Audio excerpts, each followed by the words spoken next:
عالمی عدالت انصاف کی جانب سے 2 روسی فوجیوں کے خلاف وارنٹ گرفتاری جاری، کرملن کا وارنٹ تسلیم کرنے سے انکار۔ قاہرہ میں چوتھے روز بھی جنگ بندی مذاکرات جاری۔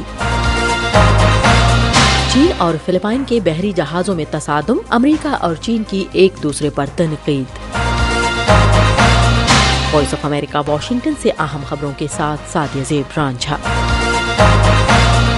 دی ہیگ میں واقع عالمی عدالت نے منگل کو روس کے 2 اعلیٰ فوجی افسران کی گرفتاری کے وارنٹ جاری کیے ہیں۔ ان پر یوکرین میں شہری انفراسٹرکچر پر حملوں سے منسلک الزامات ہیں۔ یہ دوسرا موقع ہے جب عالمی عدالت نے یوکرین میں روس کی جنگ سے منسلک گرفتاری وارنٹ کا اعلان کیا ہے۔ مارچ 2023 میں عدالت نے روسی صدر ولادیمیر پوٹن کے لیے جنگی جرائم کے لیے وارنٹ گرفتاری جاری کیے، جن میں ان پر یوکرین سے بچوں کے اغوا کی ذمہ داری کا الزام عائد کیا گیا۔ عدالت نے روس کے لیفٹیننٹ جنرل سرگئی ایوانووچ کو بلاش اور بحری بیڑے کے کمانڈر وکٹر کنولائیوچ سوکولوف کے وارنٹ کا اعلان کیا۔ وہ شہری املاک پر حملوں کی ہدایت کے جنگی جرم، شہریوں کو ضرورت سے زیادہ حادثاتی نقصان پہنچانے اور انسانیت کے خلاف غیر انسانی کارروائیوں کے جرم میں مطلوب ہیں۔ یوکرین کے صدر نے اس فیصلے پر عالمی عدالت انصاف کا شکریہ ادا کیا۔ دوسری جانب کرملن نے ان وارنٹ گرفتاری کو تسلیم کرنے سے انکار کر دیا ہے۔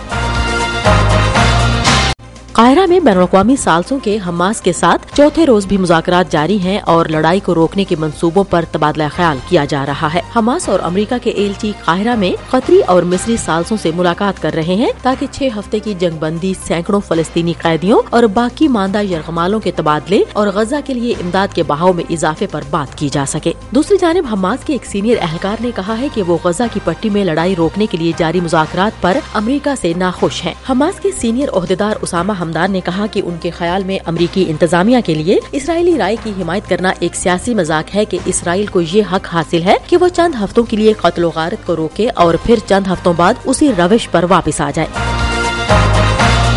یمن کے حوثی باغیوں کا کہنا ہے کہ انہوں نے بحیرہ احمر میں 2 امریکی جنگی بحری جہازوں کے خلاف فوجی کارروائی کی ہے۔ حوثی فوج کے ترجمان نے کہا کہ انہوں نے بحری میزائل اور ڈرون استعمال کیے ہیں۔ نفذت القوات المسلحة اليمنية بعون الله تعالى۔ حوثی فوج کے ترجمان بریگیڈیئر یحییٰ ساری نے پہلے سے ریکارڈ شدہ بیان میں کہا کہ یمنی مسلح افواج دشمن کے تمام اہداف کے خلاف اپنی کارروائیوں کو بڑھانے میں کوئی ہچکچاہٹ محسوس نہیں کریں گی۔ ایک امریکی اہلکار نے بتایا کہ حوثیوں نے تباہ کن USS کارنی کو نشانہ بنایا، لیکن فائر کیے گئے تمام ہتھیاروں کو یا تو روک لیا گیا یا پھر وہ ہدف تک پہنچ ہی نہیں پائے۔ امریکی اہلکار نے کہا کہ کارنی کو کوئی نقصان نہیں پہنچا اور نہ ہی کوئی زخمی ہوا۔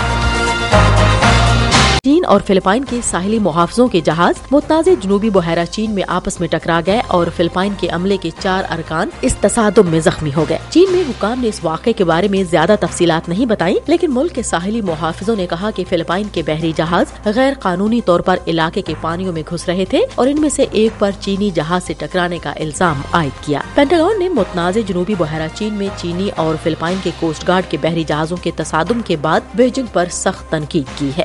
These PRC actions resulted in injuries to Filipino crew members, put lives at risk, and demonstrated disregard for international law. Pentagon کے ترجمان میجر جنرل پیٹ رائڈر نے کہا کہ چین کے اقدامات کے نتیجے میں فلپائن کے عملے کے ارکان زخمی ہوئے، ان کی جانوں کو خطرے میں ڈالا گیا اور بین الاقوامی قانون کی خلاف ورزی کی گئی۔ انہوں نے کہا کہ امریکہ اپنے اتحادی فلپائن کے ساتھ کھڑا رہے گا اور باہمی دفاعی معاہدے کے لیے ہماری وابستگی مضبوط ہے۔ ادھر چین نے امریکہ پر الزام عائد کیا کہ وہ فلپائن کو بحیرہ جنوبی چین میں ایک مہرے کے طور پر استعمال کر رہا ہے، کیونکہ خطے میں علاقائی تنازع پر دونوں ایشیائی ملکوں کے درمیان مخاصمت بڑھ رہی ہے۔ منیلا نے منگل کو چینی نمائندے کو طلب کیا ہے۔